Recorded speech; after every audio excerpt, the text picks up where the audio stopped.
In today's Entertainment City, Liam Neeson opens up about his personal connection to the story of loss in his new movie, A Monster Calls. But first, mother and daughter Debbie Reynolds and Carrie Fisher are remembered in a star-studded memorial. Meryl Streep. A somber Meryl Streep carried white roses into a private joint memorial for Hollywood icons Carrie Fisher and Debbie Reynolds, who died one day apart last week. Reports say the actress delivered a eulogy and performed Fisher's favorite song, Happy Days Are Here Again.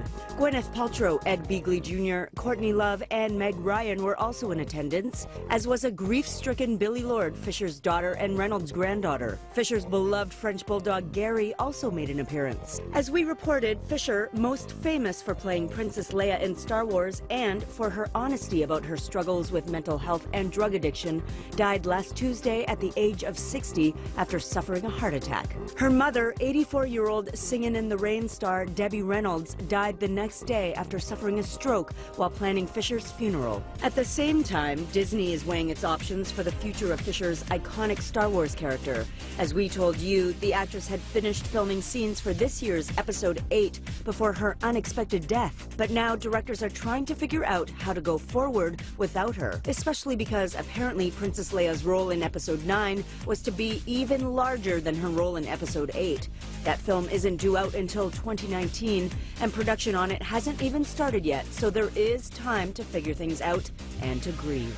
And in other Star Wars news, we give you two Han Solos grabbing lunch. Harrison Ford was spotted meeting up with Alden Ehrenreich, the actor who will fill Ford's shoes in a standalone spin-off movie about Han Solo's younger years. We hope Ford's giving good advice.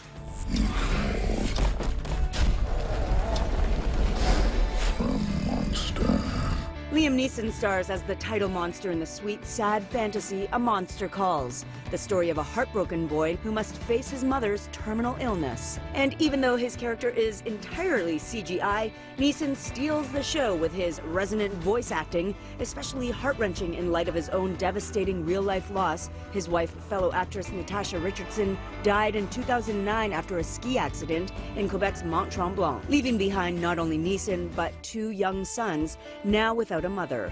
He opened up to me about how his film reflects his own experience. Life's complicated, and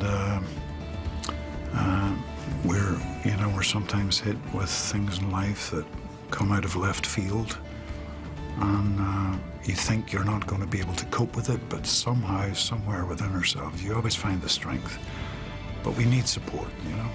We all need support going through difficult times. In the film, Neeson's monster is the unlikely provider of support. A Monster Calls is one of those stories that it's so rare to see nowadays because it blends fantasy with emotion. I think that imagination is our gift that helps us cope and make sense of things that are completely senseless. And to see how that operates in this movie is very exciting. And I think Liam and Lewis together, they're just incredible, right? I mean, Academy Award nominee Liam Neeson, were you intimidated at all?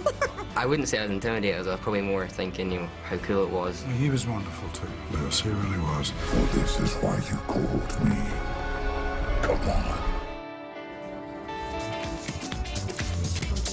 And of course, tune in Monday for all of the highlights from the 74th Annual Golden Globe Awards happening this Sunday.